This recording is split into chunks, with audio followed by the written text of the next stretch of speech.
നമസ്കാരം.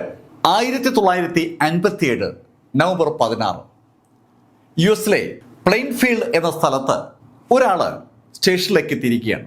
അയാളുടെ പേര് ഷെരീഫ് ഫാങ്ക് എന്നാണ്. അയാളുടെ അമ്മയെ കാണാനില്ല എന്ന പരാതിയുമായിട്ടാണ് അയാൾ സ്റ്റേഷനിലേക്ക് വന്നിരിക്കുന്നത്. അയാളുടെ അമ്മ ഒരു ഹാർഡ്വെയർ ഷോപ്പ് നടത്തുന്ന സ്ത്രീയാണ്. ഹാർഡ്വെയർ ഷോപ്പ് നടത്തുന്നുണ്ടെങ്കിലും പുള്ളിക്കാരത്തെ ഒരു വേട്ടക്കാരിയാണ്. ഹണ്ടിങ്ങിലേക്ക് താല്പര്യമുള്ള അവർ പലപ്പോഴും രാത്രികാലങ്ങളിൽ മാൻവേട്ടയ്ക്ക് പോകുന്ന പതിവുണ്ട്. ആ സ്റ്റേറ്റിൽ മാൻവേട്ട നിയമവിധേയമാണ്. തലേദിവസം മാൻവേട്ടയ്ക്ക് അമ്മ പോയി കാണുമെന്ന് കരുതിയതുകൊണ്ടാണ് അവൻ രാത്രി അമ്മയെ തിരക്കാതിരുന്നത്. രാവിലെ ആയിട്ടും അമ്മയെ കാണാതെ വന്നപ്പോൾ അവൻ ആ കടയിൽ ചെന്നിരുന്നു. കടയിൽ അമ്മയില്ല. പക്ഷെ കട തുറന്നിരിപ്പുണ്ട്. തുറന്നിരിക്കുന്ന കടയിൽ ബില്ല് എഴുതി മേശപ്പുറത്ത് വെച്ചിട്ടുണ്ട്. കടയിലെ ഡ്രോയറും ഷെൽഫും ഒന്നും അടച്ചിട്ടില്ല. അതിനു പുറമെ ആ കടയ്ക്കുള്ളിൽ നിന്ന് ആരെയോ വലിച്ചു കൊണ്ടുപോയതുപോലെ ഒരു രംഗം കാണാനുമുണ്ട്. ആ വലിച്ചു കൊണ്ടുപോയ ഭാഗത്ത് രക്തം വീണ് കിടപ്പുണ്ട്. അത് കണ്ടപ്പോൾ ഭയന്നു പോയതുകൊണ്ടാണ് അവൻ നേരെ സ്റ്റേഷനിലേക്ക് ഓടി വന്നത്. അവൻ പറഞ്ഞ കാര്യങ്ങൾ കേട്ടതും പോലീസ് ടീം അവനൊപ്പം ആ കടയിലെത്തി. അവൻ പറഞ്ഞതൊക്കെ ശരിയാണ്. കട തുറന്നിരിപ്പുണ്ട്. അവസാനം എഴുതിയ ബില്ല് മേശപ്പുറത്തിരിപ്പുണ്ട്. ഡ്രോ തുറന്നിരിക്കുകയാണ്. ഷെൽഫ് തുറന്നിരിക്കുകയാണ്. ഒരു വലിയ സ്പെയർ പാർട്സ് വിൽക്കുന്ന കടയാണ്. ആ കടയിൽ വളരെ വ്യക്തമായിട്ട് തന്നെ ഒരാളെ വലിച്ചുകൊണ്ട് പോയതിന്റെ അടയാളം കാണാം. ഷെരീഫ് പറഞ്ഞത് ശരിയാണ്. അതിനകത്ത് രക്തം നന്നായി പതിഞ്ഞിട്ടുണ്ട്. അതേസമയത്ത് ആ കടയുടെ പുറത്തായി 2 ചെരുപ്പ് കാണാനുണ്ട്. ആ ചെരുപ്പ് അവന്റെ അമ്മയുടെ ആണെന്ന് ഷെരീഫ് തിരിച്ചറിയുകയും ചെയ്തു. ചെരുപ്പ് ഊരിയിട്ടിട്ട് അകത്ത് കിടന്ന അമ്മയെ ആരോ അവിടെ നിന്ന് വലിച്ചിഴച്ച് പുറത്തു കൊണ്ടുപോയതാണ്. അമ്മ ചെരുപ്പിട്ട് പുറത്തു പോയിട്ടില്ല. അക്കാര്യം ഷെരീഫിനും പോലീസുകാർക്കും ഏകദേശം ഉറപ്പായി. ആരായിരിക്കാം ആ സ്ത്രീയെ അവിടെ നിന്ന് പുറത്തേക്ക് കൊണ്ടുപോയത്? ആ സംശയം തോന്നിയ പോലീസ് ഷെരീഫിനോട് ആ കടയിലെ ജീവനക്കാരെ കുറിച്ച് തിരക്കി. ആ സമയത്ത് ജീവനക്കാരും അവിടെ എത്തി. 2 പേരാണുള്ളത്. അതിൽ ഒരാൾ വൈകിട്ട് 4:00 കൂടി കടയിൽ നിന്ന് പുറത്തേക്ക് പോകുമ്പോൾ കൗണ്ടറിൽ ഷെരീഫിന്റെ അമ്മ ഉണ്ടായിരുന്നു. അങ്ങനെ പറഞ്ഞതും രണ്ടാമത്തെ ആളെ പോലീസ് ചോദിച്ചു തുടങ്ങി. രണ്ടാമത്തിന്റെ പേര് വ്ളാഡിമർ എന്നാണ്. വ്ളാഡിമർ ഏകദേശം 6 മണിയോടുകൂടിയാണ് കടയിൽ നിന്ന് പുറത്തേക്ക് പോയത്. അയാൾ കടയിൽ നിന്ന് പുറത്തേക്ക് പോകുന്നതിന് മുന്നേ തന്നെ ആ കടയുടമ ഷെരീഫിന്റെ അമ്മ അവനോട് കട അടച്ചിട്ട് അവർ മാൻവേട്ടയ്ക്ക് പോകുമെന്നുള്ള കാര്യം പറഞ്ഞിരുന്നു. അവർക്ക് ആ ഹണ്ടിങ്ങിൽ ഒരു ഹരമുണ്ട്. അത് ആ കടയിലെ ജീവനക്കാർക്ക് അറിയാം. അവൻ കടയിൽ നിന്ന് പുറത്തേക്ക് ഇറങ്ങുമ്പോൾ കടയിലേക്ക് ഒരു കസ്റ്റമർ വന്നിരുന്നു. അത്രയും കാര്യങ്ങളാണ് വ്ളാഡിമർ പോലീസിനോട് പറഞ്ഞത്. അവസാനം വന്ന കസ്റ്റമർ ആരെന്നറിഞ്ഞാൽ ഷെരീഫിന്റെ അമ്മയ്ക്ക് എന്ത് സംഭവിച്ചെന്ന് അറിയാൻ പറ്റും. ആ ഒരു ചിന്തയാണ് പോലീസിന് കഥ കേട്ടപ്പോൾ ഉണ്ടായത്. പോലീസ് ഉടൻ തന്നെ ആ കടയിലെ അവസാനത്തെ ബില്ല് പരിശോധിച്ചു. അവസാനത്തെ ബില്ലാണ് ശരിക്കും കീറി മേശപ്പുറത്ത് വെച്ചിരിക്കുന്നത്. ആ ബില്ല് എഴുതിയിരിക്കുന്നത് ഒരു എഡ്ഗെയിന്റെ പേരിലാണ്. വിസ്കോൺസിൻ എന്ന ഗ്രാമത്തിലെ ഒരു അഡ്രസ്സാണ് എഡ്ഗെയിന്റെ ആ പേരിന് നേരെ ഉള്ളത്. അയാളെ കണ്ടെത്തി കാര്യങ്ങൾ തിരക്കിയാൽ ഉറപ്പായും ആ സ്ത്രീയുടെ മിസ്സിങ് എങ്ങനെ സംഭവിച്ചു എന്നുള്ള കാര്യം അറിയാൻ പറ്റും. പോലീസ് സംഘം ആ ബില്ലുമായി ആ അഡ്രസ്സിൽ കാണുന്ന വിലാസത്തിലേക്ക് തിരിച്ചു. വിസ്കോൺസിൻ ഗ്രാമത്തിലെത്തിയ പോലീസ് സംഘം എഡ്ഗെയിനെ കുറിച്ച് തിരക്കുമ്പോൾ എഡ്ഗെയിനെ അവർക്ക് എല്ലാവർക്കും അറിയാം. എഡ്ഗെയിന്റെ വീട്ടിൽ കുറച്ച് ദുരന്തങ്ങളൊക്കെ ഇതിനു മുമ്പ് സംഭവിച്ചിരുന്നു. എഡ്ഗെയിന്റെ അച്ഛൻ ക്യാൻസർ ബാധിച്ചാണ് മരിച്ചത്. അതിനുശേഷം എഡ്ഗെയിന്റെ ജ്യേഷ്ഠൻ വീട് തീ കത്തി ആ തീപ്പൊള്ളലിൽ മരിച്ചിരുന്നു. അമ്മ അടുത്ത കാലത്തായിട്ടാണ് മരിച്ചത്. അടുപ്പിച്ചടുപ്പിച്ചുള്ള ആ മരണങ്ങൾ ആ വീട്ടിൽ സംഭവിച്ചപ്പോൾ ആ നാട്ടുകാരൊക്കെ ഈ ശവസംസ്കാര ചടങ്ങുകളിൽ പങ്കെടുത്തിട്ടുണ്ട്. അതുകൊണ്ട് തന്നെ എഡ്ഗെയിനെ അവർക്കൊക്കെ അറിയാം. എഡ്ഗെയിൻ താമസിക്കുന്ന സ്ഥലം നാട്ടുകാർ പോലീസിന് ചൂണ്ടിക്കാണിച്ചു കൊടുത്തു. അതൊരു ഫാം ഹൗസ് ആണ്. ആ ഫാം ഹൗസ് സ്ഥിതി ചെയ്യുന്നത് ഏകദേശം ഒരു 10 ഏക്കർ വരുന്ന ഒരു സ്ഥലത്താണ്. പോലീസ് അവിടെ എത്തുമ്പോൾ ആ എഡ്ഗെയിൻ അവിടെ ഉണ്ട്. അവനോട് അവൻ തലേദിവസം ആ മിസ്സിംഗ് ആയ സ്ത്രീയുടെ കടയിൽ പോയിരുന്നോ എന്നുള്ള കാര്യം പോലീസ് തിരക്കി. ആ സ്ത്രീ മിസ്സായ കാര്യം പറയാതെയാണ് അവനോട് ആ കാര്യം തിരക്കിയത്. അത് കേട്ടതും അവൻ പറഞ്ഞു, സർ, ഞാൻ ഇന്നലെ അവിടെ പോയിരുന്നു. എൻ്റെ ട്രാക്ടറിന്റെ ചില പാർട്സുകൾ കേടായിട്ടുണ്ട്. അത് നന്നാക്കാൻ വേണ്ടിയാണ് ആ സ്പെയർ പാർട്സ് കടയിൽ ഞാൻ പോയത്. അപ്പോഴൊരു സ്ത്രീ അവിടെ ഉണ്ടായിരുന്നു. ഏകദേശം ഒരു 10 മിനിറ്റോളം ഞാൻ ആ കടയിൽ ഉണ്ടായിരുന്നു. സാധനം വാങ്ങിച്ചിട്ട് ഞാൻ ഈ പോരുകയും ചെയ്തു. നീ ബില്ല് വാങ്ങിച്ചില്ലേ? അയ്യോ, ഇപ്പോഴാണ് ഞാനത് ഓർക്കുന്നത്. സാധനം വാങ്ങിച്ചിട്ട് ബില്ല് അവിടെ നിന്ന് എടുക്കാൻ ഞാൻ വിട്ടുപോയി. എങ്ങനെയാണ് ആ ബില്ല് അവിടെ ഉണ്ടായതെന്നുള്ളതിന്റെ ഉത്തരം പോലീസിന് അങ്ങനെ ലഭിച്ചു. എഡ്ഗെയിൻ പറഞ്ഞ കാര്യങ്ങൾ കേട്ടതും പോലീസ് അവിടെ നിന്ന് വീണ്ടും ആ മിസ്സായ സ്ത്രീയുടെ കടയിലേക്ക് വന്നു. കടയും കടയുടെ പരിസരവും റോഡും എന്ന് വേണ്ട സകല സ്ഥലവും പോലീസ് പരിശോധിച്ചു തുടങ്ങി. US-ൽ CCTV ഉപയോഗിച്ചു തുടങ്ങുന്നത് 1947 മുതലാണ്. അതുകൊണ്ട് തന്നെ ചില സ്ഥലത്തൊക്കെ CCTV ഉണ്ട്. അതിലൊക്കെ പരിധിയെങ്കിലും ആ സ്ത്രീയെ മാത്രം കണ്ടില്ല. എന്തായാലും ആ സ്ത്രീയെക്കുറിച്ച് ഒരു വിവരം ലഭിക്കാതായതോടുകൂടി അതൊരു മിസ്സിംഗ് കേസായി രജിസ്റ്റർ ചെയ്യപ്പെട്ട് അവിടെ ഫയലിൽ കിടന്നു തുടങ്ങി. പോലീസ് സ്റ്റേഷനിൽ എല്ലാ ദിവസവും ആ സ്ത്രീയുടെ മകൻ വരും. അവൻ വരുമ്പോഴാണ് ശരിക്കും പോലീസ് അതിനെക്കുറിച്ച് ആലോചിക്കുന്നത്. പോലീസ് പല സ്ഥലത്തും തിരക്കിയെങ്കിലും ആ സ്ത്രീയുടെ ഒരു വിവരവുമില്ല. അങ്ങനെ ഇരിക്കുമ്പോഴാണ് സമീപത്തുള്ള സെന്റ് അഗസ്റ്റിൻ പള്ളിയിലെ അച്ഛൻ ഒരു പരാതിയുമായി പോലീസ് സ്റ്റേഷനെ സമീപിക്കുന്നത്. അദ്ദേഹത്തിന്റെ ആ പള്ളിയിലെ സെമിത്തേരിയിൽ നിന്ന് പുതുതായി അടക്കം ചെയ്യപ്പെടുന്ന ബോഡികളിൽ ചിലത് മോഷണം പോകുന്നുണ്ടെന്നുള്ള പരാതിയാണ് അച്ഛനുള്ളത്. വിവരം അറിഞ്ഞതും പോലീസ് സംഭവ സ്ഥലത്തെത്തി. ശവക്കല്ലറകൾ കുഴിച്ചിരിക്കുകയാണ്. കുഴിച്ച് ശവം അവിടെ നിന്ന് ആരോ അടിച്ചു മാറ്റിയിരിക്കുകയാണ്. 3 ശവമാണ് അവിടെ നിന്ന് മിസ്സായിരിക്കുന്നത്. പോലീസിനും നാട്ടുകാർക്കും എന്ന് വേണ്ട വിശ്വാസികൾക്കൊക്കെ അതൊരു വല്ലാത്ത ഷോക്കായി മാറി. സെമിത്തേരിയിൽ ആ ശവം മറവ് ചെയ്ത ബന്ധുക്കൾക്ക് അതിലേറെ ഷോക്കാണ്. അവരുടെ പ്രിയപ്പെട്ട ആളുകളുടെ ഭൗതിക ശരീരമാണ് മിസ്സായിരിക്കുന്നത്. സ്വാഭാവികമായിട്ടും അത് പത്രത്തിൽ വാർത്തയാവുന്നു, സെൻസേഷണലായ ഒരു വിഷയമായി മാറുകയാണ്. സെമിത്തേരിയിൽ നിന്ന് ശവം മോഷ്ടിക്കുക എന്ന് പറയുന്നത് ഒരു ചെറിയ കാര്യമല്ലല്ലോ. പോലീസിന്റെ അന്വേഷണം പെട്ടെന്ന് ആ ശവം മോഷ്ടിച്ച വിഷയത്തിലേക്ക് കടന്നു. പോലീസ് പെട്ടെന്ന് തന്നെ പട്രോളിംഗ് ഊർജിതമാക്കി. ശവം മോഷണത്തിന് ഇറങ്ങിയിരിക്കുന്നത് ഒരു കൂട്ടം വ്യക്തികളാണ്. അത് പോലീസ് ഉറപ്പിച്ചു. അല്ലെങ്കിൽ ഒരു വ്യക്തിക്ക് ഒറ്റയ്ക്ക് 3 ശവം ആ കല്ലറിൽ നിന്ന് കൊണ്ടുപോകാൻ കഴിയില്ല. ഒരു കൂട്ടം ക്രിമിനലുകൾ ശവം മോഷ്ടിക്കുന്ന ഒരു പ്രക്രിയയിലേക്ക് ഇറങ്ങിയിരിക്കുകയാണ്. എന്തിനായിരിക്കാം ശവം മോഷ്ടിച്ചത്? പത്രങ്ങൾ ആ ചോദ്യത്തെ മുൻനിർത്തിക്കൊണ്ട് അനവധി കഥകളാണ് ഉണ്ടാക്കുന്നത്. ശരിക്കും ആളുകളെ ഭയപ്പെടുത്തുന്ന ശൈലിയിൽ ആ കഥകൾക്ക് രൂപവും ഭാവവും ഒക്കെ വന്നുകൊണ്ടിരിക്കുകയാണ്. അതുകൊണ്ട് തന്നെ പോലീസിനൊപ്പം ചെറുപ്പക്കാരും ഒക്കെ വളരെ സജീവമായി ആ സെന്റ് അഗസ്റ്റിൻസ് പള്ളിക്ക് ചുറ്റും നിരത്തിലും അതുപോലെ ടൗണിലൊക്കെ ഉണ്ട്. അവരങ്ങനെ കണ്ണിൽ എണ്ണ ഒഴിച്ച് കാത്തിരിക്കുമ്പോൾ ആ ഭാഗത്ത് ഒന്നും സംഭവിച്ചില്ലെങ്കിലും മറ്റൊരു സ്ഥലത്ത് നിന്ന് ഒരു ഇൻസിഡന്റ് കൂടി റിപ്പോർട്ട് ചെയ്യപ്പെട്ടു. അത് റിപ്പോർട്ട് ചെയ്യപ്പെടുന്നത് ഡിസംബർ 3-നാണ്. മൂസപ്പ് എന്ന സ്ഥലത്ത് നിന്ന് കരോലിന എന്നു പേരുള്ള ഒരു സ്ത്രീ മിസ്സായിരിക്കുകയാണ്.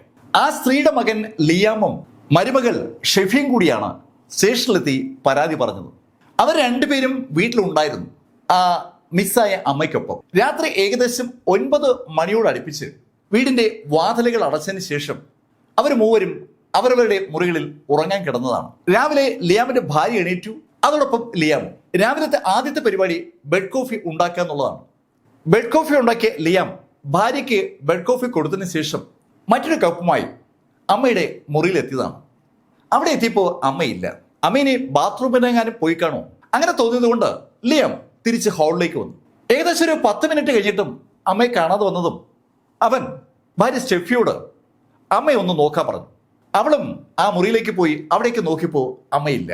ആ വീട്ടിൽ അമ്മയെ തിരക്കാൻ ഇനി ഒരു സ്ഥലവുമില്ല. ആകെ കാണാൻ കഴിയുന്നത് ബാത്റൂം ഡോറ് തുറന്നു കിടക്കുന്നതാണ്. തുറന്നിരിക്കുന്ന ബാത്റൂം ഡോറിലൂടെ ഒരു കാര്യം കാണാം. പൈപ്പ് തുറന്നിരിക്കുകയാണ്.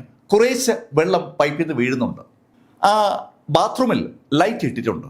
ബാത്റൂമിൽ ലൈറ്റ് ഇട്ടതിന് ശേഷം അകത്ത് കയറി ടാപ്പ് തുറന്ന കരോലിന അവിടെ നിന്ന് അപ്രത്യക്ഷമായിരിക്കുകയാണ്. അവരെങ്ങനെ ആ ബാത്റൂമിൽ നിന്ന് പുറത്തിറങ്ങി വീടിന് പുറത്തേക്ക് പോയി ചോദിച്ചാൽ ലിയാമിനും മറുപടിയില്ല, സ്റ്റെഫിക്കും മറുപടിയില്ല. കാരണം ആ വീടിന്റെ എല്ലാ വാതിലുകളും അടഞ്ഞു കിടക്കുകയാണ്. അവരാണ് രാവിലെ വാതിലുകൾ തുറന്നത്. അവരുടെ കഥ കേട്ട പോലീസ് അവർക്കൊപ്പം അവരുടെ വീട്ടിലെത്തി. പോലീസ് ശരിക്കും വിദഗ്ധരായ ഡിറ്റക്റ്റീവ്സിനെ കൂടി ഇപ്രാവശ്യം കൊണ്ടുവന്നിട്ടുണ്ട്. ആ ഡിറ്റക്റ്റീവ്സ് വളരെ സൂക്ഷ്മമായിട്ട് തന്നെ ആ വീടും പരിസരവും ഒന്ന് നിരീക്ഷിച്ചു. ഫോറൻസിക് വിദഗ്ധരും അവർക്കൊപ്പം ഉണ്ട്. ഫോറൻസിക് വിദഗ്ധരെ പോലീസ് വിളിച്ചു വരുത്താനുള്ള കാരണം ആ വീടിന്റെ എല്ലാ വാതിലുകളും അടഞ്ഞു കിടക്കുന്ന സമയത്ത് ആ വീട്ടിൽ നിന്ന് ഒരാൾ രക്ഷപ്പെട്ടതിലെ കൗതുകമാണ്. കരോലിന എന്ന ആ പ്രായമുള്ള സ്ത്രീ ആ വീട്ടിൽ നിന്ന് എങ്ങനെ രക്ഷപ്പെടും?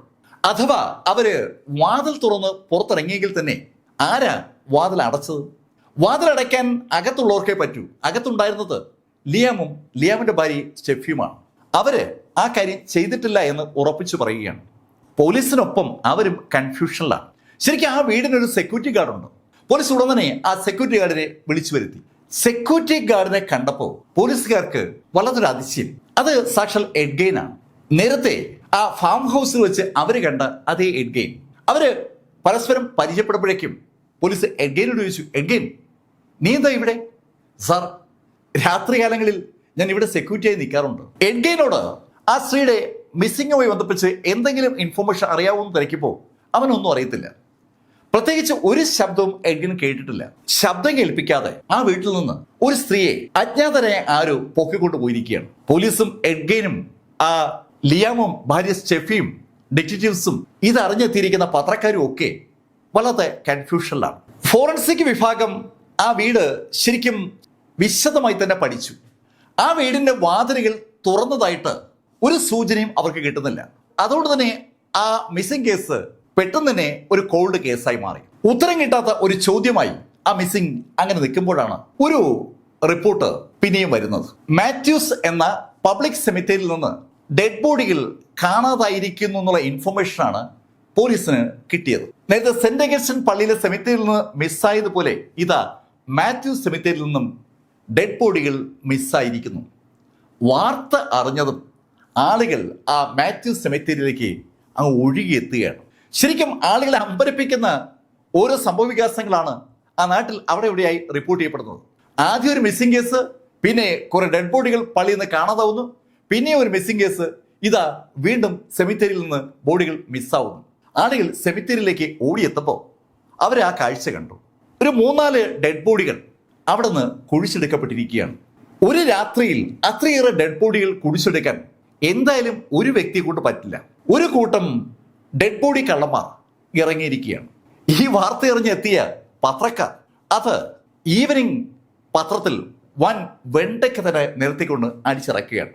നഗരത്തിലെ മാത്യൂസ് സെമിത്തേരിയിൽ നിന്ന് ഡെഡ് ബോഡികൾ മോഷണം പോയിരിക്കുന്നു. എന്തിനാണ് ഡെഡ് ബോഡി മോഷണം പോയെന്നുള്ള പത്രക്കാരുടെ ഊഹമൊക്കെ അതിനകത്തുണ്ട്. വലിയൊരു ഗൂഢസംഘമുണ്ട്. ആ ഗൂഢസംഘം ഡെഡ് ബോഡികൾ വെച്ച് എന്തോ ഒരു മാന്ത്രിക സംഭവം ചെയ്യാൻ പോവുകയാണെന്നുള്ള ശൈലിയിലാണ് മഞ്ഞപത്ര സ്വഭാവമുള്ള ചില പത്രങ്ങൾ ആ വാർത്തയെ ആഘോഷിച്ചത്. പല ശൈലിയിലുള്ള കഥകളുമായി പിറ്റേന്ന് ഡെയിലി പത്രങ്ങളും ഇറങ്ങി. എന്തായാലും പോലീസ് പൂർണ്ണമായും ഇരുട്ട് തന്നെയാണ്. സകല ഡിറ്റക്റ്റീവ്സും രംഗത്തുണ്ട്. തുടർച്ചയായി സംഭവങ്ങൾ നടക്കുകയാണ്. ജീവനുള്ള ആളുകൾക്കൊപ്പം ഡെഡ് ബോഡികളും മിസ്സാവുമ്പോൾ എന്താണ് ഇതിൻ്റെയൊക്കെ പിന്നിലെ യുക്തി എന്നറിയാൻ ഒരു മാർഗവുമില്ല. പക്ഷേ പോലീസ് പൂർണ്ണമായി ഇരുട്ടി തപ്പുകയാണെന്ന് പറയാൻ പറ്റില്ല. ഒരു കാര്യം അവർക്കിപ്പോൾ അറിയാം, മിസ്സായിരിക്കുന്ന ഡെഡ് ബോഡികളെല്ലാം സ്ത്രീകളുടേതാണ്. അതുമാത്രമല്ല, കാണാതെ പോയ ആ 2 സ്ത്രീകളുടെ പ്രായമാണ് മിസ്സായ ആ എല്ലാ ഡെഡ് ബോഡികൾക്കും ഉള്ളത്. ഒരേ ഏജ് ഗ്രൂപ്പിലെ സ്ത്രീകളെ മാത്രം ടാർഗറ്റ് ചെയ്യുന്ന ഒരു ഗ്രൂപ്പ്, അവരാണ് ഈ പ്രവർത്തനങ്ങളുടെയൊക്കെ പിന്നിൽ. എന്നാലും ഈ പ്രായമുള്ള സ്ത്രീകളുടെ ഡെഡ് ബോഡികൾ എന്തിനാകാം ആ ഗ്രൂപ്പ് അടിച്ചു മാറ്റിക്കൊണ്ട് പോകുന്നത്? ഡെഡ് ബോഡികൾ തികയാതെ വരുമ്പോഴാണോ ജീവനുള്ള സ്ത്രീകളെ അടിച്ചു മാറ്റുന്നത്? ജീവനുള്ള സ്ത്രീകളെ അടിച്ചു മാറ്റുന്നത് ഡെഡ് ബോഡിക്ക് വേണ്ടിയാണെങ്കിൽ അതിന്റെ അർത്ഥവും വ്യക്തമാണ്, ആ സ്ത്രീകൾ കൊല്ലപ്പെട്ടിരിക്കും. അങ്ങനെയാണെങ്കിൽ നടന്നിരിക്കുന്നത് 2 കൊലപാതകങ്ങൾ കൂടിയാണ്. പോലീസും പത്രങ്ങളും നാട്ടുകാരും ഡിറ്റക്റ്റീവ്സും എന്ന് വേണ്ട സകലരും ഈ വിഷയങ്ങളുമായി സജീവമായി നിൽക്കുമ്പോഴാണ് ഡിസംബർ 12-ന് ഒരു വാർത്ത കൂടി ഉണ്ടാകുന്നത്. ഹെല്ല എന്ന നേഴ്സ് അതിരാവിലെ സ്റ്റേഷനിലെത്തിയിരിക്കുകയാണ്. അവരുടെ അമ്മ തലേദിവസം വൈകുന്നേരം അവര് ഡ്യൂട്ടിക്ക് പോകുമ്പോൾ വീട്ടിലുണ്ടായിരുന്നു. രാവിലെ ഡ്യൂട്ടി കഴിഞ്ഞ് വരുമ്പോൾ അമ്മയില്ല. അമ്മയെ അന്വേഷിക്കാവുന്ന എല്ലാ സ്ഥലത്തും അന്വേഷിച്ചു. അമ്മയെക്കുറിച്ചുള്ള വിവരങ്ങൾ ഒന്നും ലഭിക്കാതെ വന്നതുകൊണ്ടാണ് അവള് പോലീസ് സ്റ്റേഷനിൽ പരാതിയുമായി എത്തിയിരിക്കുന്നത്. നേരത്തെ 2 സ്ത്രീകൾ മിസ്സായ അതേ ശൈലിയിൽ ഇതാ മൂന്നാമതൊരു സ്ത്രീ കൂടി മിസ്സായിരിക്കുന്നു. മൂന്നാമത് മിസ്സായ സ്ത്രീയുടെ പ്രായവും ആദ്യം മിസ്സായ 2 സ്ത്രീകളുടെ പ്രായവും ഒന്ന് തന്നെയാണ്. അത് മാത്രമാണ് ആ വിഷയങ്ങളുമായി ബന്ധിപ്പിക്കാൻ കഴിയുന്ന ഏക കാര്യം. നഴ്സ് ഹെല്ല ഹോസ്പിറ്റലിൽ എത്തിയതിനു ശേഷം രാത്രി 8:30-ക്ക് അമ്മയെ വീട്ടിലെ ലാൻഡ് നമ്പറിലേക്ക് വിളിച്ചിരുന്നു. അമ്മ ഫോൺ എടുക്കുകയും ഹെല്ലയോട് സംസാരിക്കുകയും ചെയ്തിരുന്നു. ഹെല്ലയും ഗ്രേസും തമ്മിൽ സംസാരിച്ചുകൊണ്ടിരിക്കുമ്പോൾ ഹെല്ല ഒരു ശബ്ദം കേട്ടു. വീട്ടിലെ കോളിംഗ് ബെൽ അടിക്കുന്ന ശബ്ദമാണ് അവള് ഫോണിലൂടെ കേട്ടത്. ആരോ കോളിംഗ് ബെൽ അടിക്കുന്നുണ്ടെന്ന് പറഞ്ഞ് അമ്മ ഗ്രേസ് ഫോൺ കട്ട് ചെയ്തു. ഹെല്ല ആ കാര്യവും പോലീസിന് റിപ്പോർട്ട് ചെയ്തിട്ടുണ്ട്. പോലീസിന് ശരിക്കും ഒരു ക്ലൂ അവിടെയാണ് കിട്ടുന്നത്. ആ സമയത്ത് ആ വീട്ടിൽ വന്ന് ബെല്ലടിച്ച വ്യക്തി, ആ വ്യക്തി ഈ പറഞ്ഞ മിസ്സിങ്ങുമായി ബന്ധമുള്ള ആളായിരിക്കും. പക്ഷെ അയാളെ എങ്ങനെ കണ്ടെത്തും? അങ്ങനെ ഒരു ചോദ്യം പോലീസിന് മനസ്സിലേക്ക് വന്നതും ഹെല്ല പോലീസിനോട് ശരിക്കും പോലീസിന് പിടിച്ചു നിൽക്കാൻ കഴിയുന്ന ഒരു കാര്യം സൂചിപ്പിച്ചു. സർ, വീട്ടിൽ CCTV ഉണ്ട്. വളരെ വളരെ നിർണായകമായ ഒരു ഇൻഫർമേഷനാണ് ഹെല്ല ആ സമയത്ത് കൊടുത്തത്. പോലീസ് ഉടൻ തന്നെ ഹെല്ലയുടെ വീട്ടിൽ ഓടിയെത്തി അവിടെയുള്ള ആ CCTV വിഷ്വൽ ശേഖരിച്ചു. ആ കാലഘട്ടത്തിൽ വളരെ വളരെ അപൂർവം വീടുകളിലാണ് CCTV ഉള്ളത്.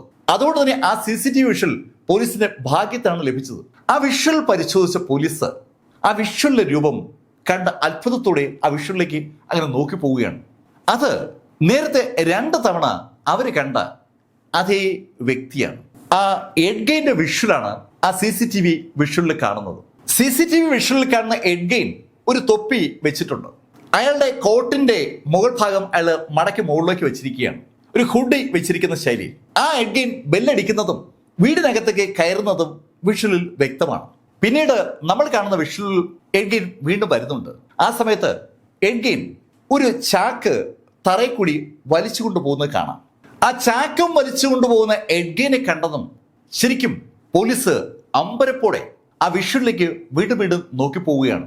കേസന്വേഷണവുമായി സഹകരിക്കുന്ന ഡിറ്റക്റ്റീവ്സും ഷെരീഫ് ഉൾപ്പെടെ എൻ്റെ ടീമും ഉടൻ ഒന്നിച്ചുകൂടി എന്താണ് ചെയ്യേണ്ടത് എന്നതിനെക്കുറിച്ചുള്ള ഒരു ചർച്ചയായി.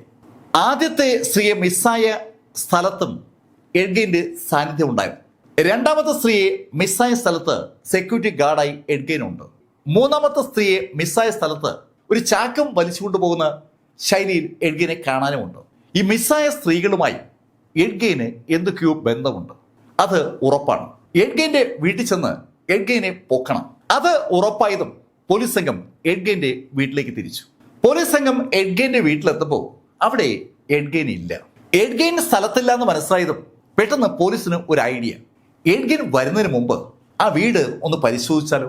ശരിക്കും ആ വീടിനകം എങ്ങനെയുണ്ടെന്ന് കാണാനുള്ള ഒരു ജിജ്ഞാസയുടെ അടിസ്ഥാനത്തിലാണ് പോലീസ് ആ വീട്ടിനകത്തേക്ക് കയറാൻ തീരുമാനിച്ചത്. സെർച്ച് വാറണ്ട് ഇല്ലാതെ US ഒരു വീട്ടിലേക്കും പോലീസിന് കയറാൻ പറ്റില്ല. ഏതെങ്കിലും വീട്ടിലെ ആരെങ്കിലും ചോദ്യം ചെയ്യണമെങ്കിലോ ആ വീട് പരിശോധിക്കണമെങ്കിലോ കോടതിയിൽ നിന്ന് മുൻകൂർ അനുവാദം വാങ്ങണം. ഇവിടെ ഒരു അനുവാദവുമില്ലാതെ രഹസ്യമായി ആ വീട് സെർച്ച് ചെയ്യാനുള്ള ഒരു തീരുമാനത്തിലേക്കാണ് പോലീസ് എത്തിയത്. സ്വാഭാവികമായിട്ടും ആ ആശയം അവർ ഷെരീഫിനോട് പങ്കുവച്ചു. ഷെരീഫ് അനുവദിച്ചു. പോലീസ് സംഘങ്ങൾ അധികം ബുദ്ധിമുട്ടില്ലാതെ തന്നെ പുറകുവശത്തെ വാതിൽ തുറന്ന് അകത്തേക്ക് കടന്നു. അകത്തേക്ക് കടന്ന പോലീസ് വല്ലാത്തൊരു അമ്പരപ്പോടുകൂടിയാണ് ആ പശ്ചാത്തലം നോക്കി കാണുന്നത്. അതിമനോഹരമായി വൃത്തിയായി സൂക്ഷിച്ചിരിക്കുന്ന ഒരു വീട്.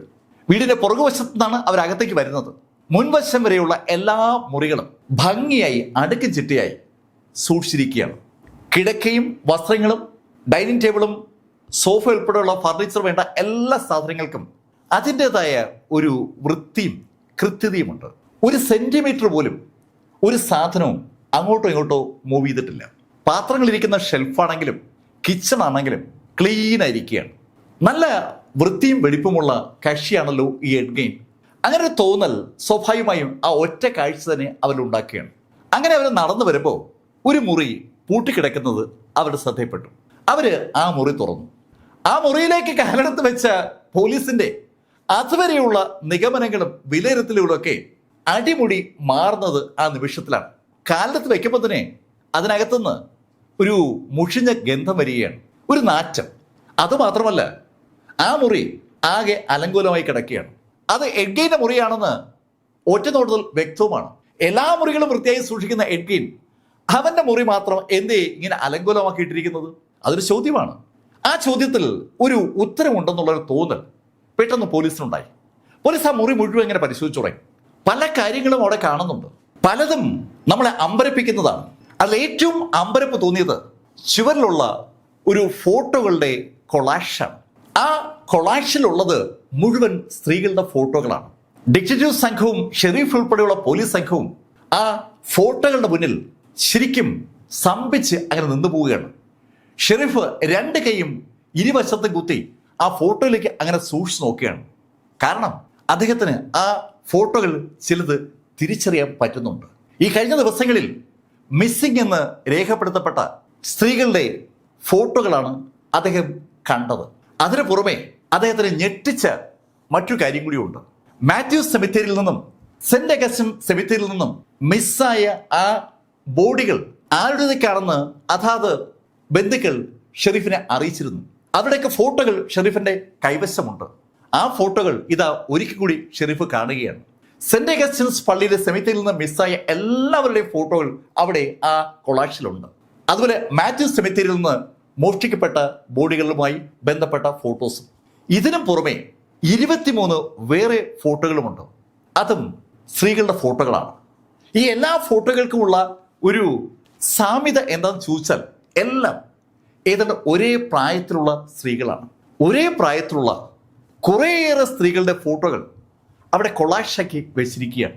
ഇപ്പോൾ നമുക്ക് ശ്രദ്ധിച്ചാൽ ഒരു കാര്യം മനസ്സിലാവും. ആ ഷെറീഫ് ഉൾപ്പെടെയുള്ള പോലീസുകാർ ആരും ശ്വസിക്കുന്ന പോലുമില്ല. അവർ ഇതുവരെ അന്വേഷിച്ച് നടന്നതിന് ഇതാ ഒരു ഉത്തരം കിട്ടുകയാണ്. ഈ സ്ത്രീകളും ഈ എഡ്ഗൈനും തമ്മിൽ എന്താണ് ബന്ധം? ഈ മിസ്സായ സ്ത്രീകളെയൊക്കെ എഡ്ഗൈൻ കൊലപ്പെടുത്തിയതാണോ? അങ്ങനെ ഒരു സംശയം ആ പോലീസുകാരുടെ മനസ്സിലേക്ക് വരുമ്പോഴും അവർ അലട്ടുന്ന മറ്റൊരു ചോദ്യമുണ്ട്. അവനെന്തിനാ ഈ സെമിത്തേരികളിലെ ഡെഡ് ബോഡികൾ കുഴിച്ചെടുക്കണം? ഒരു ഉത്തരവും ആർക്കുമില്ല. ഇതിനിടയിൽ പോലീസുകാർ ആ മുറി മുഴുവൻ അങ്ങനെ പരിശോധിക്കുമ്പോൾ ഒരു പോലീസുകാരന്റെ കാല് തറയിലൊന്ന് തട്ടി. ശരിക്കും ഒരു കൊളുത്തില ആ കാല് തട്ടിയത്. അയാളുടെ ഷൂ കൊളുത്തിൽ തട്ടിയപ്പോൾ അയാൾ കുനിഞ്ഞ് തറയിലേക്ക് നോക്കി. ആ തറയിൽ ഒരു വളയമുണ്ട്. ആ വളയം തറയിലെ ആ പ്ലാറ്റ്ഫോമിൽ അങ്ങനെ ചേർന്നിരിക്കുകയാണ്. അയാൾ ആ വളയം പതുക്കെ പോക്കി. അതിനെ ഒന്ന് വലിച്ചപ്പോൾ അവിടെ ഇളകുന്നില്ല. പക്ഷേ അതൊരു ഡോറിന്റെ ഭാഗമാണെന്ന് ഒരു തോന്നൽ അയാൾക്കുണ്ടായി. അയാൾ ഈ ചെയ്യുന്ന കാര്യം മറ്റു പോലീസുകാരും കണ്ടു. അവരെല്ലാവരും കൂടി ഒന്നിച്ചു ചേർന്ന് ആ വളയത്തിൽ പുറത്തുനിന്നെടുത്ത ഒരു കമ്പിയിട്ട് കുത്തി മുകളിലേക്ക് വലിച്ചു. അല്പം ബലം പിടിച്ചപ്പോൾ ആ വളയത്തോടൊപ്പം ഒരു വാതിൽ മുകളിലേക്ക് തുറക്കപ്പെട്ടു. അകത്തേക്ക് സ്റ്റെപ്പുകളുണ്ട്. ടോർച്ചുകൾ സംഘടിപ്പിച്ച പോലീസ് സംഘം ആ ടോർച്ച് ആ സ്റ്റെപ്പിലേക്ക് അടിച്ചിട്ട് സ്റ്റെപ്പ് വഴി താഴേക്ക് ഇറങ്ങി. ശരിക്കും ഒരു നിലവറയിലേക്ക് അവരെ നയിക്കുന്നതാണ് ആ സ്റ്റെപ്പുകൾ. ആ സംഘം നടന്ന് താഴെ എത്തുമ്പോൾ രൂക്ഷമായ ഗന്ധം അവിടെ മൂക്കിലേക്ക് ഇങ്ങനെ ഇരച്ചു കയറുകയാണ്. ഒരു അറവശാലയ്ക്കുള്ളിലേക്ക് വന്നാൽ എന്ത് സംഭവിക്കുമോ ആ ശൈലിയിലുള്ള ഗന്ധമാണ് അവർക്ക് അനുഭവപ്പെടുന്നത്. കണ്ടഞ്ചി പോകുന്ന ഒരു കാഴ്ചയാണ് ആദ്യം അവർ കണ്ടത്. നഗ്നയായ ഒരു സ്ത്രീയുടെ ഡെഡ് ബോഡി അവിടെ തൂക്കിയിട്ടിരിക്കുകയാണ്. സ്ത്രീയുടെ ഡെഡ് ബോഡിയാണെന്ന് അവിടെ ബോഡി കാണുമ്പോൾ അറിയാം. പക്ഷേ തല ആ ബോഡിയിലില്ല. കഴുത്തിന് താഴെയുള്ള ഭാഗം തുണിയില്ലാതെ അവിടെ തൂങ്ങിക്കിടക്കുകയാണ്. അതിൽ നിന്ന് രക്തമൊന്നും ഇറ്റി വീഴുന്നില്ല. പക്ഷേ ആ ബോഡിയുടെ കാല് മുകളിലോട്ടും ബാക്കി ഭാഗം താഴോട്ടുമാണ്. കാലിൽ കെട്ടിത്തൂക്കിയിരിക്കുന്ന ആ സ്ത്രീയുടെ ഡെഡ് ബോഡി കണ്ട പോലീസിന് ഒരു സംശയം. ആ സ്ത്രീയുടെ തല അവിടെ എവിടെയെങ്കിലും കാണും. അങ്ങനെ തോന്നിയതും ആ സംഘം ആ മുറി വിശദമായി പരിശോധിക്കാൻ തുടങ്ങി. തറയിലൊക്കെ അവർ സൂക്ഷ്മമായി നോക്കി. അവിടെയൊന്നും തലയില്ല. അപ്പോഴാണ് ഒരു പോലീസുകാരൻ അവിടെ പടിഞ്ഞാറ് ദിശയിലേക്ക് കാണുന്ന ചുവരിലേക്ക് നോക്കിയത്. ആ ചുവരിൽ രക്തം ഊർന്നിറങ്ങിയതിന്റെ അടയാളം കാണാം. രക്തം ഊർന്നിറങ്ങിയ പ്ലേസിന് മുകളിലായി ഒരു പേപ്പർ ബാഗ് കാണാം. ആ പോലീസുകാരൻ ചെന്ന് ആ പേപ്പർ ബാഗ് അവിടെ നിന്ന് ഊരിയെടുത്തു. ആ പേപ്പർ ബാഗ് ഊരിയെടുത്ത ആ ചെറുപ്പക്കാരൻ പോലീസിന്റെ മുഖം പെട്ടെന്ന് വിവരണമായി. അവന്റെ മുഖത്തെ അമ്പരപ്പ് കണ്ട മറ്റു പോലീസുകാർ അവന്റെ അടുത്തേക്ക് ഓടി വരുമ്പോൾ അവരും ആ കാഴ്ച കണ്ടു. അറുത്തെടുക്കപ്പെട്ട ഒരു സ്ത്രീയുടെ തലയാണ് ആ പേപ്പർ ബാഗിനകത്ത് ഇരിക്കുന്നത്. ആ കാഴ്ച ചുവരിൽ കാണുന്ന മറ്റ് പേപ്പർ ബാഗുകൾ എടുക്കാൻ അവരെ പ്രേരിപ്പിച്ചു. 2 പേപ്പർ ബാഗുകളുടെ അവിടെ ഉണ്ടായിരുന്നു. ആ 2 പേപ്പർ ബാഗുകളിലും ഓരോ തല വീതമുണ്ട്. ആ പേപ്പർ ബാഗുകളിലെ തലകൾ ഏതാണ്ട് അഴുകി ഒരു പരുവമായിട്ടുണ്ട്. രൂക്ഷമായ ഗന്ധം എവിടെ നിന്ന് വരുന്നു എന്നുള്ളതിൻ്റെ വ്യക്തമായ കാരണം ആ നിമിഷത്തിൽ അവർക്ക് ബോധ്യമായി. കാണാതെ പോയ സ്ത്രീകളുടെ തലകൾ തന്നെയാണ് അവയെന്ന് ആ അഴുകിയ അവസ്ഥയിൽ പോലും പോലീസിന് ഏതാണ്ട് ബോധ്യമായി. പോലീസിനെ ആകെ ഞെട്ടിച്ചിരിക്കുന്ന കൊലപാതക പരമ്പരകൾക്ക് ഇതാ ഒരു അവസാനം ഉണ്ടാകാൻ പോവുകയാണ്. എഡ്ഗൈൻ എന്ന ആ ക്രൂരനായ കുറ്റവാളി സ്ത്രീകളെ കൊന്ന് തല അറുത്തു മാറ്റി ആ ചുവരിൽ കെട്ടിത്തൂക്കിയിരിക്കുകയാണ്. അവനെ കൈയോടെ പിടികൂടണം. അതിനുവേണ്ടിയുള്ള നടപടികളിലേക്ക് പോലീസ് കടന്നു. പോലീസ് ആ വീടിനകത്ത് തന്നെ പല സ്ഥലത്തായി അങ്ങ് ഒളിച്ചു. അവർക്കറിയാം എഡ്ഗൈൻ രാത്രി എപ്പോഴെങ്കിലും അവിടേക്ക് മടങ്ങിയെത്തുമെന്ന്. അവന് സെക്യൂരിറ്റി ജോബ് എന്ന് പറയുന്നത് ഒരു സ്ഥിര സ്ഥലത്തല്ല, എവിടെയെങ്കിലുമൊക്കെ ആയിരിക്കും സെക്യൂരിറ്റി ജോബ്. അത് കഴിഞ്ഞിട്ട് അവൻ ഉറപ്പായും ആ ഫാം ഹൗസിലേക്ക് വരും. പോലീസ് അങ്ങനെ കാത്തിരിക്കുമ്പോൾ സമയം അതിരാവിലെ ഏകദേശം 4 മണിയാകും. ആ സമയത്ത് ഒരു ട്രാക്ടറിന്റെ ശബ്ദം അവർ കേട്ടു. ആ ട്രാക്ടർ ആ ഫാം ഹൗസിന് സമീപത്തേക്ക് വരികയാണ്. പോലീസ് നിശബ്ദമായി ആ വീടിനകത്ത് അങ്ങനെ ഇരിക്കുമ്പോൾ വീടിന്റെ വാതിൽ തുറക്കപ്പെട്ടു. വാതിൽ തുറന്ന എഡ്ഗൈൻ വലതുവശത്തെ സ്വിച്ചിൽ വിരലമർത്തി. ആ ഹാൾ മുഴുവൻ പ്രകാശമായി. അവന്റെ കയ്യിൽ ഒരു ചാക്കുണ്ട്. ആ ചാക്കുമായി അവൻ അകത്തേക്ക് വരികയാണ്. വളരെ വൃത്തിയായി സൂക്ഷിച്ചിരിക്കുന്ന ആ ഹാളിൽ ആ ചാക്ക് വെക്കാതെ അവൻ നേരെ കൊണ്ടുപോവുകയാണ് അവൻ്റെ ആ റൂമിലേക്ക്. ആ റൂമിൻ്റെ വാതിൽ ചാരിയിട്ടുണ്ട്. ചാരിയ വാതിൽ തള്ളി തുറന്ന് അവൻ ആ ചാക്ക് അകത്തേക്ക് വെച്ചതും അവന് പുറകിൽ ആരോ നിൽക്കുന്ന പോലെ തോന്നി. അവൻ തിരിഞ്ഞു നോക്കുമ്പോൾ അവന് നേരെ ഗണ്ണ് ചൂണ്ടിക്കൊണ്ട് പോലീസുകാർ നിൽക്കുന്നതാണ് അവൻ കണ്ടത്. എഡ്ഗെയിന് താൻ പിടിക്കപ്പെട്ടു എന്ന് പൂർണ്ണമായും ബോധ്യമായതുകൊണ്ട് തന്നെ അവൻ ചെറുത്തുനിൽപ്പിന് ശ്രമിച്ചില്ല. എഡ്ഗെയിനെ കൊണ്ട് പോലീസ് സ്റ്റേഷനിലേക്ക് വരുന്നത് വേൾഡ് കപ്പ് ജയിച്ചതിന് ശേഷം ഏതെങ്കിലും രാജ്യത്തിൻ്റെ ദേശീയ ടീം കപ്പുമായി വരുന്ന ആ ഒരു ഫീലിലാണ്. അത്രയും ബുദ്ധിമുട്ട് ശരിക്കും ആ പോലീസ് ഇതുവരെ അനുഭവിച്ചിട്ടുണ്ട്. ആ നാടിന് നടുക്കിയ കൊലപാതകങ്ങൾ നടത്തിയ എഡ്ഗെയിനെ ഇതാ പിടികൂടിയിരിക്കുന്നു എന്നുള്ള മെസ്സേജ് പെട്ടെന്ന് തന്നെ അവിടെ സ്പ്രെഡ് ആവുകയാണ്. ആളുകളും സ്റ്റേഷന്റെ ഭാഗത്തേക്ക് വന്നു തുടങ്ങി. സ്റ്റേഷനിലെത്തിയ എഡ്ഗെയിനെ പോലീസ് ചോദ്യം ചെയ്തു തുടങ്ങി. ചോദ്യം ചെയ്തപ്പോൾ അവന് പറയാൻ ചില കഥകളുണ്ട്. അവൻ്റെ ചെയ്തികൾ ഒന്നിനെ അവൻ മറക്കുന്നില്ല. അവന് ആ ചെയ്തികളെ ന്യായീകരിക്കാവുന്ന ഒരു ബാല്യമുണ്ടെന്നാണ് അവൻ തുടക്കത്തിലെ പോലീസിനോട് പറഞ്ഞത്. ബാല്യത്തിൽ അവൻ കേട്ടു വളർന്ന കഥകൾ അവൻ്റെ അമ്മ പറയുന്ന കഥകളാണ്. അവൻ്റെ അച്ഛൻ ഒരു തികഞ്ഞ മദ്യപാനിയായിരുന്നു. ആ സമയത്ത് അമ്മ അവനോട് ഒരുപാട് കഥകൾ പറഞ്ഞു. ഈ ഭൂമിയിൽ വിശ്വസിക്കാൻ കൊള്ളാവുന്ന ഏക മനുഷ്യ സ്ത്രീ അത് അവൻ്റെ അമ്മയാണ്. ബാക്കി സ്ത്രീകളൊക്കെ പിഴകളാണ്, ഒരാളെയും വിശ്വസിക്കാൻ കൊള്ളില്ല. അങ്ങനെ ഒരു കഥ ചിന്ത അവൻ്റെ മനസ്സിലേക്ക് വളരെ കുഞ്ഞായിരിക്കുമ്പോഴേ അവൻ്റെ അമ്മ പതുക്കെ പതുക്കെ പകർന്നു കൊടുത്തിരുന്നു. അവൻ വളരുന്നതനുസരിച്ച് ആ ബോധം അവൻ ഉറക്കുകയും ചെയ്തു. അവനെ മറ്റു കൂട്ടുകാരുമായി ബന്ധമുണ്ടാക്കുന്നതിൽ നിന്ന് അമ്മ തടയുമായിരുന്നു. മറ്റുള്ളവരൊന്നും ശരിയല്ല എന്നൊരു ഫീലിംഗ് അവനിലേക്ക് കുത്തിവെച്ചിരുന്നത് കൊണ്ട് തന്നെ സ്കൂളിൽ അവൻ തികച്ചും ഏകനായിരുന്നു. കൂട്ടുകെട്ടുകളിൽ പെടാതെ അവൻ്റെ സ്കൂൾ വിദ്യാഭ്യാസം മുന്നോട്ട് കൊണ്ടുപോകുമ്പോൾ അതേ സ്കൂളിൽ പഠിച്ചിരുന്ന അവൻ്റെ ജ്യേഷ്ഠൻ ഒരുപാട് ഫ്രണ്ട്സിനോടൊപ്പം കറങ്ങി നടക്കുന്ന ആളാണ്. ആ കാര്യം അവൻ വീട്ടിൽ വന്ന് അമ്മയ്ക്ക് റിപ്പോർട്ട് ചെയ്യുമ്പോൾ അമ്മ ജ്യേഷ്ഠന് അടി കൊടുക്കും. എത്ര അടി കിട്ടിയാലും ജ്യേഷ്ഠൻ പിന്നെയും കൂട്ടുകാർക്കൊപ്പം കളിച്ചു നടക്കും. അമ്മയെ ധിക്കരിക്കുന്ന ജ്യേഷ്ഠനോടുള്ള ഒരു എതിർപ്പ് കുഞ്ഞുനാളിലെ തന്നെ എഡ്ഗെയിന്റെ മനസ്സിൽ രൂപം കൊണ്ട് വരുമ്പോഴാണ് അവൻ്റെ അച്ഛൻ മരിക്കുന്നത്. ക്യാൻസർ ബാധിച്ച് അവൻ്റെ അച്ഛൻ മരിച്ചു കഴിഞ്ഞ് കുറെ നാൾ കഴിഞ്ഞപ്പോൾ ജ്യേഷ്ഠന്റെ ഈ സുഹൃത്തുക്കളോടുള്ള ഇടപെടൽ സഹിക്കാൻ വയ്യാതെ ജ്യേഷ്ഠനെ അങ്ങ് അവസാനിപ്പിക്കാൻ എഡ്ഗെയിൻ ഒരു തീരുമാനമെടുത്തു. ജ്യേഷ്ഠൻ അവിടെ ഉറങ്ങിക്കിടക്കുമ്പോൾ ജ്യേഷ്ഠന് ചുറ്റും തീയിട്ട് ജ്യേഷ്ഠനെ അവസാനിപ്പിച്ചുകൊണ്ടാണ് എഡ്ഗെയിൻ അവൻ്റെ കൊലപാതക പരമ്പരയിലേക്ക് കാലെടുത്ത് വെക്കുന്നത്. ഈ സംഭവം കഴിഞ്ഞ് കുറെ നാൾ കഴിഞ്ഞപ്പോൾ അവൻ്റെ അമ്മ മരിച്ചു. അമ്മ മരിച്ചു കഴിഞ്ഞപ്പോഴാണ് അവന് ഈ പിഴച്ച സ്ത്രീകളേക്ക് ഇല്ലാതാക്കണമെന്നുള്ള ഒരു ബോധം ഉണ്ടായത്. ആ സ്ത്രീകൾ എങ്ങനെയാണ് പിഴച്ചതെന്ന് ചോദിച്ചാൽ അവൻ അറിയത്തില്ല. പിഴച്ച സ്ത്രീകളായി അവന് തോന്നുന്ന സ്ത്രീകളേക്ക് അവൻ കണ്ടെത്തി ഒഴിവാക്കുന്നതാണ് അവൻ്റെ രീതി.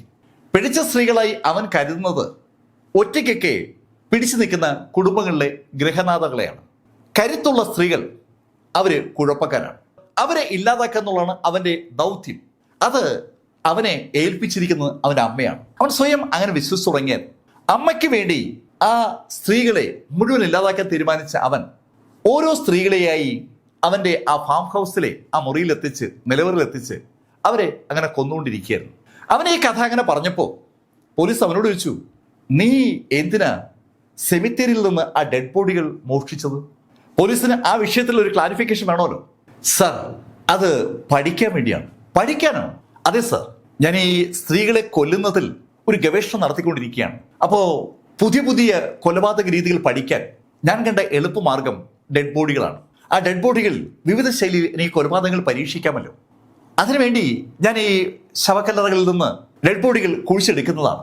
ആ പോലീസുകാരും ജീവിതത്തിൽ ഒരിക്കൽ പോലും കേട്ടിട്ടില്ലാത്ത ഒരു മറുപടിയാണ് എഡ്ഗെയിൻ പറഞ്ഞത്. ആളുകളെ കൊല്ലുന്നത് പരിശീലിക്കാൻ വേണ്ടി ഡെഡ് ബോഡികൾ കളക്ട് ചെയ്ത് കൊന്നു പഠിക്കുക. സങ്കല്പിക്കാനാവാത്ത ഒരു മൈൻഡ് സെറ്റ് ആ എഡ്ഗെയിനുണ്ട്. പെട്ടെന്ന് എന്തോ ഓർത്തതുപോലെ ഷെരീഫ് അവനോട് ചോദിച്ചു, ഈ ഡെഡ് ബോഡികളൊക്കെ എവിടെ പോയി? സാർ, അത് അവിടെ തന്നെ ഉണ്ടായിരുന്നു, നിങ്ങൾ കയറിയ അതേ വീട്ടിൽ. അവിടെ ഞങ്ങൾ കണ്ടില്ലല്ലോ. സാർ, നിങ്ങൾ കണ്ടായിരുന്നു. എഡ്ഗെയിൻ അങ്ങനെ തീർത്ത് പറഞ്ഞപ്പോൾ ഷെരീഫിനെയും കൂട്ടർക്കും വല്ലാത്തൊരു അതിശയം. ശരിക്കും അവർ ആ വീട് അരിച്ചു പറക്കിയതാണ്. അവിടെ ആ 3 തലകളും അറുത്തു മാറ്റപ്പെട്ട ആ കബന്ധവും അല്ലാതെ വേറെ ഒന്നും അവർ കണ്ടിരുന്നില്ല. പക്ഷേ എഡ്ഗെയിൻ പറയുന്നു ആ വീട്ടിൽ ആ ഡെഡ് ബോഡികൾ ഉണ്ടായിരുന്നു എന്ന്. എഡ്ഗെയിനുമായി പോലീസ് സംഘം ആ ഫാം ഹൗസിലെത്തി. ആ ഫാം ഹൗസിലെത്തിയതും ഷെരീഫ് എഡ്ഗേനോട് ചോദിച്ചു, എവിടെ ഡെഡ് ബോഡികൾ? സാർ ഇവിടെ ഉണ്ട് സാർ. ഇവിടെയോ? അതെ സാർ, ഇവിടെ. ശരിക്കും വൃത്തിയായി സൂക്ഷിച്ചിരിക്കുന്ന ആ വീട്ടിൽ, ആ ഹാളിൽ, ആ ഡൈനിങ് റൂമിൽ, ആ സ്വീകരണ മുറിയിൽ ഡെഡ് ബോഡികൾ ഉണ്ടെന്ന് പറഞ്ഞപ്പോൾ പോലീസിന് വിശ്വസിക്കാൻ പറ്റുന്നില്ല. എഡ്ഗെയിൻ ആ ഡൈനിങ് ഹാളിലേക്ക് ഒന്ന് വിരലിച്ചു ചൂണ്ടി. അവൻ പറഞ്ഞു, സാർ, ആ ഡൈനിങ് ഹാളിന്റെ മുകളിൽ ഡെഡ് ബോഡി ഉണ്ട്. ഡൈനിങ് ഹാളിന്റെ മുകളിലേക്ക് നോക്കിയ പോലീസിന് അവിടെ ഒരു ഡെഡ് ബോഡിയും കാണാൻ പറ്റിയില്ല. എഡ്ഗെയിൻ അവരെ കബളിപ്പിക്കുകയാണെന്ന് ആ നിമിഷത്തിൽ പോലീസ് മനസ്സിലായി. പോലീസ് ശരിക്കും ദേഷ്യത്തോടെ എഡ്ഗെയിനോട് ചൂടായപ്പോൾ എഡ്ഗെയിൻ പോലീസിനോട് പറഞ്ഞു, സാർ, നിങ്ങൾ ആ ഡൈനിങ് ടേബിളിന്റെ മുകളിലേക്ക് നോക്കി. അവൻ അങ്ങനെ തീർത്തു പറഞ്ഞതും ഒരു പോലീസുകാരൻ ആ ഡൈനിങ് ടേബിളിന്റെ അടുത്തെത്തി. ആ ഡൈനിങ് ടേബിളിന്റെ മുകളിൽ ചില പാത്രങ്ങളാണ് ഉള്ളത്. സാർ, ഇവിടെ പാത്രങ്ങൾ മാത്രമേ ഉള്ളൂ. അത് കേട്ടതും എഡ്ഗെയിൻ പറഞ്ഞു, ആ പാത്രങ്ങൾ ഡെഡ് ബോഡികളുടെ ഭാഗമാണ്. ശരിക്കും ആ ടേബിളിന്റെ അടുത്ത് നിൽക്കായിരുന്ന ആ പോലീസുകാരൻ അത് കേട്ടൊന്ന് കിടുങ്ങിയെന്ന് പറയാം. അയാളുടെ കിടുങ്ങൽ ബാക്കിയുള്ള ആളുകളെയും കണ്ടു. പെട്ടെന്ന് ബാക്കി പോലീസുകാരെല്ലാം കൂടി ഓടി ആ ഡൈനിങ് ടേബിളിന്റെ അടുത്തെത്തി. അവര് ആ പാത്രങ്ങൾ പരിശോധിച്ചു. അതെ, അത് തലയോട്ടികളാണ്. മനുഷ്യ സ്ത്രീകളുടെ തലയോട്ടികൾ ചുരണ്ടി വൃത്തിയാക്കി അതിമനോഹരമായ പാത്രങ്ങളാക്കി മാറ്റിയിരിക്കുകയാണ്. അമ്പരപ്പിക്കുന്ന കൈവിരുത് ആ തലയോട്ടികൾ ഉപയോഗിച്ച് പാത്രം ഉണ്ടാക്കുന്നതിൽ എഡ്ഗെയിൻ കാണിച്ചിട്ടുണ്ട്. ഈ സമയത്ത് നമ്മുടെ ഷെരീഫ് അറിയാതെ സെറ്റിലങ്ങ് ഇരുന്നു പോയി. സെറ്റിലിരിക്കുന്ന ഷെരീഫിനെ നോക്കി എഡ്ഗെയിൻ പറഞ്ഞു, സാർ, അങ്ങിരിക്കുന്നത് ഡെഡ് ബോഡിയിലാണ്. കേൾക്കേണ്ട താമസം ഷെരീഫ് ചാടി എണീറ്റു. ശരിക്കും വല്ലാതെ ഷെരീഫ് ഞെട്ടിയിട്ടുണ്ട്. ഡിറ്റക്റ്റീവ്സും മറ്റു പോലീസുകാരൊക്കെ ഉണ്ട്. സകലരും എഡ്ഗെയിൻ പറഞ്ഞ ആ സെറ്റിലേക്ക് നോക്കി. സെറ്റിൽ അതിമനോഹരമായ ഒരു വിരിപ്പുണ്ട്. ആ വിരിപ്പ് ചൂണ്ടിക്കാണിച്ചുകൊണ്ട് എഡ്ഗെയിൻ പറഞ്ഞു, ആ വിരിപ്പ് ഉണ്ടാക്കിയിരിക്കുന്നത് സ്ത്രീകളുടെ തോലുരിച്ച് റെഡിയാക്കിയ നൂല് കൊണ്ടാണ്. സ്ത്രീകളുടെ തോലുരിച്ച് അതിന് പ്രത്യേക രീതിയിൽ നൂലാക്കിയതിന് ശേഷം ആ നൂല് ഉപയോഗിച്ച് അതിമനോഹരമായ ഒരു സെറ്റി കവർ അവൻ ഉണ്ടാക്കിയിട്ടിരിക്കുകയാണ്. ആ സെറ്റി കവറിലാണ് ശരിക്കും ആ ഷെരീഫ് ഇരുന്നത്. ഷെരീഫിന് അത് കേട്ടപ്പോൾ ശരിക്കൊരു വിറയലുണ്ടാവുകയാണ്. അയാൾ ഒരുപാട് കേസുകൾ കാണുകയും കേൾക്കുകയും ചെയ്തിട്ടുണ്ടെങ്കിലും ഇതുപോലെ ഒരെണ്ണം അയാളുടെ ജീവിതത്തിൽ ആദ്യമായിട്ടാണ്. അമ്പരപ്പോടെ ആ പോലീസ് സംഘം തുടർന്ന് ചുറ്റും നോക്കുമ്പോൾ അവരെ കാണുന്ന ആ ഭംഗിയുള്ള എല്ലാ സാധനങ്ങളും ആ ഡെഡ് ബോഡിയിൽ നിന്ന് ഉണ്ടാക്കപ്പെട്ടിരിക്കുന്നതാണ്. കർട്ടനുകൾ, തൂവാലകൾ എന്നുവേണ്ട എല്ലാ സംഭവങ്ങളും, ബ്രഷ് വരെ അങ്ങനെ ഉണ്ടാക്കിയിരിക്കുകയാണ്. സ്ത്രീകളെ കൊന്ന് അവരുടെ ശരീര പാർട്സുകൾ, അത് എല്ലാവട്ടെ, തൊലിയാവട്ടെ, മുടിയാവട്ടെ, ഒക്കെ അതിമനോഹരമായി പോളിഷ് ചെയ്ത് വൃത്തിയാക്കി നല്ല നല്ല സംഭവങ്ങളാക്കി മാറ്റിയിരിക്കുകയാണ്. അതിനകത്ത് സോഫ കവറുണ്ട്, പൊടി തുടയ്ക്കുന്ന ബ്രഷുകളുണ്ട്, പിന്നെ ഫ്ലവർ വൈസ് ഉണ്ട്, നല്ല നല്ല കളിപ്പാട്ടങ്ങളുണ്ട്, എന്ന് വേണ്ട ഒരുപാട് സാധനങ്ങളുണ്ട്. എന്തായാലും മനുഷ്യന്റെ ബോഡി കൊണ്ട് ഇത്രയേറെ സാധനങ്ങൾ ഉണ്ടാക്കാൻ കഴിയുമെന്ന് എഡ്ഗെയിൻ തെളിയിച്ചിരിക്കുകയാണ്. ആ സമയത്താണ് അവിടെ ബെഡ്റൂമിലെ ബെഡിലേക്ക് ഒരു പോലീസുകാരന്റെ ശ്രദ്ധ പതിയുന്നത്. അവൻ കൗതുകത്തോടെ എഡ്ഗെയിനോട് ചോദിച്ചു, ഇനി ഈ ബെഡും അങ്ങനെ വല്ലതും ആണോ? സാറിന് ശരിക്കും ബുദ്ധിയുണ്ട്. ശരിക്കും അത് ആ സ്ത്രീകളുടെ തലമുടി കൊണ്ട് ഉണ്ടാക്കിയതാണ്. ചുമ്മാതെ പോലീസുകാരൻ ചോദിച്ചതാണ്. പക്ഷേ ഉത്തരം കേട്ട് സകലരും കിടുങ്ങി. കൊന്നതും മരിച്ചതുമായ സ്ത്രീകളുടെ തലമുടികളും ബോഡി പാർട്സുകളും ഒക്കെ ചേർത്തിട്ട് മനോഹരമായ ഒരു ബെഡ് അവൻ ഉണ്ടാക്കി. ആ ബെഡ് അവിടെ അങ്ങനെ വിരിച്ചിട്ടിരിക്കുകയാണ്. ആ വീടിന്റെ ഭംഗി എന്താണെന്ന് ഇപ്പോഴാണ് ആ പോലീസുകാർക്ക് മനസ്സിലാവുന്നത്. അവന്റെ വർക്ക് ഹൗസ് ആണ് വൃത്തികേടായിട്ടുള്ളത്. ബാക്കി ഭാഗമെല്ലാം വൃത്തിയായിരിക്കുകയാണ്. ആ വർക്ക് ഹൗസിൽ നിന്ന് അവൻ ഉണ്ടാക്കിയെടുക്കുന്ന സാധനങ്ങളുമാണ് പുറത്ത് ഭംഗി വരുത്തിയിരിക്കുന്നത്. എന്തായാലും പോലീസ് FIR ഒക്കെ കംപ്ലീറ്റ് ചെയ്തു, കോടതിയിൽ ഹാജരാക്കി. 58 ജനുവരി 3 ആയപ്പോൾ എല്ലാ രേഖകളും ഉൾപ്പെടെയാണ് അവനെ കോടതിയിൽ ഹാജരാക്കുന്നത്. കോടതിയിൽ എത്തിയതും എഡ്ഗെയിൻ എല്ലാ കുറ്റങ്ങളും ഒന്ന് സമ്മതിച്ചു. വളരെ കൂളായിട്ട് ജഡ്ജിയുടെ ചോദ്യങ്ങൾക്ക് അവൻ മറുപടിയും പറയുകയാണ്. കുറ്റങ്ങളൊക്കെ ചെയ്തിട്ടുണ്ടോ എന്ന ചോദ്യത്തിന് ചെയ്തിട്ടുണ്ടോ തന്നെയാണ് മറുപടി. എന്താണ് കുറ്റം എന്ന് ചോദിക്കുമ്പോൾ സ്ത്രീകളെ കൊന്ന് അവരുടെ തോലുരിച്ച് ബാഗ് ഉണ്ടാക്കി, അതുപോലെ സെറ്റി ഉണ്ടാക്കി, അങ്ങനെയൊക്കെയാണ് പറയുന്നത്. സ്ത്രീകളുടെ തലയോട്ടി കൊണ്ട് പാത്രം ഉണ്ടാക്കിയ കഥ വരെ അവൻ ഈസി ആയിട്ട് പറയുകയാണ്. അവൻ പറയുന്ന കാര്യങ്ങളൊക്കെ കേട്ടപ്പോൾ ജഡ്ജിയുടെ കിളി പോയ പോലെ. എന്തായാലും ജഡ്ജി അവിടെയുള്ള അറ്റോർണിക്ക് ഒരു നിർദ്ദേശം കൊടുത്തു. ഇവനെ കാര്യമായ ഒരു പരിശോധനയ്ക്ക് വിധേയമാക്കണം. അവരുടെ മനസ്സിലെന്തോ കുഴപ്പമുണ്ട്, അവന്റെ മനോനില തെറ്റിയിരിക്കുകയാണ്. അല്ലെങ്കിൽ ഒരാളും കോടതി വന്നിട്ട് ഈ ശൈലിയിലൊന്നും പറയത്തില്ല. പ്രോസിക്യൂഷൻ പറഞ്ഞ കഥകളൊന്നും വിശ്വസിക്കാൻ ജഡ്ജി തയ്യാറായിട്ടില്ല എന്നതാണ് അർത്ഥം. എന്തായാലും അവനെ മാനസിക രോഗ ആശുപത്രിയിലേക്ക് അയച്ചു. 9 മാസം അവൻ ആ ആശുപത്രിയിൽ ഉണ്ടായിരുന്നു. 9 മാസം കഴിഞ്ഞപ്പോൾ അവിടുത്തെ ഡോക്ടേഴ്സ് ഒരു സർട്ടിഫിക്കറ്റ് പോലീസിന് കൊടുത്തു. അവന്റെ മാനസിക നില ഇപ്പോൾ ശരിയാണ്, ഇനി അവനെ വിചാരണയ്ക്ക് വിധേയമാക്കാമെന്നാണ് ആശുപത്രി അധികൃതർ പോലീസിനെ അറിയിച്ചത്. വിചാരണ തുടങ്ങുമ്പോൾ പുതിയ ജഡ്ജിയാണ്. ആ ജഡ്ജി കേസ് ഫയലിലൂടെ ഒന്ന് കടന്നുപോയതും ഒരു തീരുമാനത്തിലെത്തി. വിചാരണ സ്റ്റാർട്ട് ചെയ്യും മുമ്പ് തന്നെ അദ്ദേഹം ആ തീരുമാനത്തിലെത്തുകയായിരുന്നു. ഈ കക്ഷിയുടെ മാനസിക നില ശരിക്കും തകരാറിലാണ്. ഇവൻ കുറെ നാൾ കൂടി ആശുപത്രി കഴിയട്ടെ, അതിനുശേഷം വിചാരണ ആരംഭിക്കാമെന്നാണ് ആ ജഡ്ജി പറഞ്ഞത്. അങ്ങനെ ഈ എഡ്ഗെയിനെ വീണ്ടും ആശുപത്രിയിലേക്ക് ഷിഫ്റ്റ് ചെയ്തു. അന്ന് ആശുപത്രിയിലേക്ക് ഷിഫ്റ്റ് ചെയ്യപ്പെട്ട എഡ്ഗെയിൻ ആശുപത്രിയിൽ നിന്ന് പുറത്തു വരുമ്പോഴേക്കും ഒരു ഡെഡ് ബോഡിയായി മാറിയിരുന്നു. അതിനിടയിൽ ഒരുപാട് വർഷങ്ങളും കടന്നുപോയി. 1984 എഡ്ഗെയിൻ മരിക്കുന്നത്. അതിനിടയിൽ എഡ്ഗെയിന്റെ വിചാരണ നടന്നിട്ടേയില്ല. അനവധി സ്ത്രീകളെ കൊന്നിട്ടും വിചാരണ നടപടികൾക്ക് വിധേയനാകാതെ ആശുപത്രിയിൽ അവൻ അങ്ങനെ കഴിഞ്ഞിരുന്നു എന്നുള്ള കഥ ശരിക്കും അമ്പരപ്പിക്കുന്ന ഒന്ന് തന്നെയാണ്. ശരിക്കും ഇത് US-നെ അമ്പരപ്പിച്ച ഒരു സീരിയൽ കില്ലറുടെ കഥയാണ്. US-ൽ നമ്മളെ ഞെട്ടിപ്പിക്കുന്ന അനവധി സീരിയൽ കില്ലർമാർ ഉണ്ടായിട്ടുണ്ട്. സീരിയൽ കില്ലർ നടത്തിയ കൊലപാതകം പഠിച്ച ഒരു മൈൻഡ് ഹണ്ടർ ആ സീരിയൽ കില്ലർ അടുത്ത് നടത്താൻ പോകുന്ന കൊലപാതകം ഏതായിരിക്കുമെന്നും എന്നായിരിക്കുമെന്നും വ്യക്തമായി പ്രവചിച്ച ഒരു അടിപൊളി ഇൻസിഡന്റ് ഉണ്ട്. Serial killer versus mind Hunter എന്നുള്ള ഒരു കഥയായിട്ട് ഞാനത് നേരത്തെ ചെയ്തിട്ടുണ്ട്. ശരിക്കും മനസ്സ് വായിക്കാൻ കഴിയുന്ന ആളുകളാകണം പോലീസ് എന്ന് നമ്മളോട് പറയാതെ പറയുന്ന ഒരു കഥയാണത്. ആ കഥ ഞാനിവിടെ പിൻ ചെയ്തിട്ടുണ്ട്, അതുകൂടി ഒന്ന് കണ്ടു നോക്കുക. ഈ കഥകളൊക്കെ നിങ്ങളോട് പറഞ്ഞത് എം ലൈഫിൽ നിന്ന് BS ചന്ദ്രമോഹൻ. ഈ കഥകളൊക്കെ ഇഷ്ടമായെങ്കിൽ കമന്റുകൾ ചെയ്യണം. Thank you.